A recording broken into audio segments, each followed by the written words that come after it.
My name's Albert Rossetti. This is assignment number 4 for BADM 772. And I'm going to be discussing individual rethinking based on Adam Grant's book, Think Again. And I'll be discussing the topics from Chapter 3, The Joy of Being Wrong, Chapter 2, The Armchair Quarterback versus the Imposter Syndrome, and Chapter 1, Scientific Rethinking or Scientific Thinking.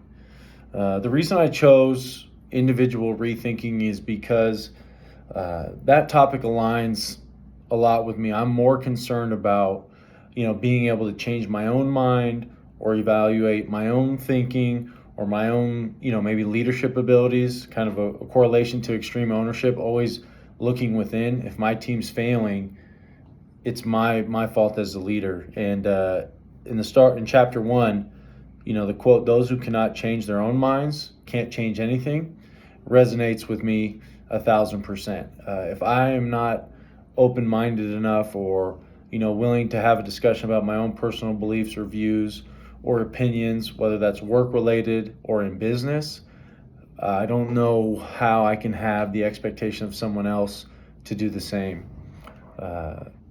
Being very self-reflective, constantly evaluating my decisions. Me and my wife, we've recently had children, and that kind of naturally brings some conflict. Our parenting styles, what we think is appropriate forms of punishment, or what I think versus what she thinks. And again, a lot of this was talked about prior to getting marriage in our marriage counseling. But when you're in the moment and you're seeing maybe how I react to my daughter versus she does, it can create some conflict. And so we're having a lot of discussion around that. I've had to change I have changed some of my thoughts, and then I've, also self-reflected and, really aligned on some of my beliefs that are foundational. So some I've tweaked, and then some I've, revalidated based on kind of that self introspection. Work related,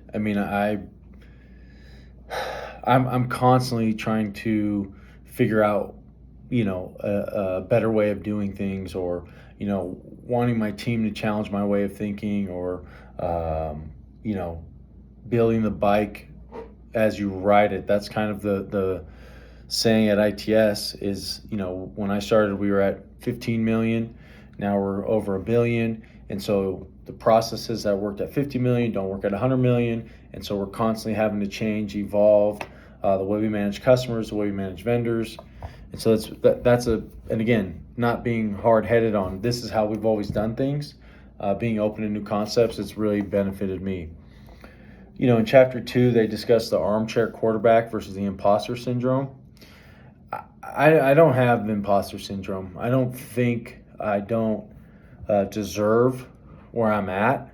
I've worked extremely hard to get here, but I guess it's, hey, I definitely have a feeling of not wanting to rest on my laurels. And so if I get to a position, I got to a position because what I've accomplished. So what am I going to execute in this new role, or how am I going to help lead the team in this new role? And again, it's not I don't think I can do it, but it's definitely like a continual wanting to prove myself. On the flip, the armchair quarterback, I think in general, people that have been successful, have been wrong more than they're wrong, right more than they're wrong. And so you have a natural tendency, I think, or at least I do, to think my way is the right way. But it's a balance. It truly is a balance of, diving into a strategy, leaning into it, versus being open to feedback or redirecting. And I thought the diagram about entrepreneurs or self-starters that have actually changed their strategy in the beginning years of starting a company, what that revenue growth was like. And again, it talks about, you think entrepreneurs, people starting companies are very decisive, make decisions, go down a path, but actually shows that they're willing to evolve, they're willing to adapt, and those that have, they've seen those revenues numbers increase. And so, again, just not understanding that I think I do have a good thought process on how to execute certain strategies, but not critiquing people, especially after the fact. If we go into a meeting and we all hash it out and align on a strategy, and maybe it's not my strategy, I'm not waiting for it to be wrong so I can say, have a gotcha or told you so moment. I think that's toxic. And so finding that balance between confidence, right? I think you do have to display a level of confidence as a leader, right? To instill that confidence in your team, even if you're not 100% sure. I think it's a balance of,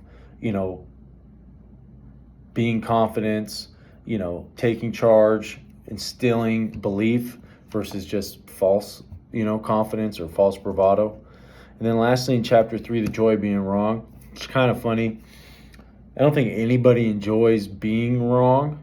I certainly don't, definitely not after the fact, but that's why, and again, that individual rethinking, especially again with my wife or family or in business, if we're coming to a decision, let's hash it out, right? Let's talk about it. Let's see what makes the most sense.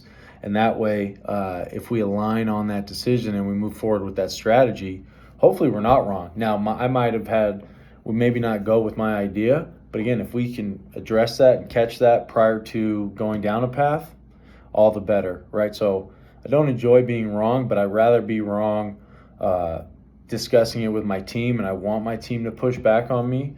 I need that. I make sure, I try to surround myself with people that are willing to do that. And so that way, again, nobody wants to be wrong after the fact, but if we can catch it, address it, align on what the best strategy is, and it's not my idea, but it's a better idea, that's best idea wins. So, again, not that interpersonal rethinking isn't important. I just think I always try to look inward. How can I improve? And again, that opening quote of those who cannot change their own minds can't change anything. I think that's, to master interpersonal thinking, you have to master the individual rethinking. So, thank you. Bye.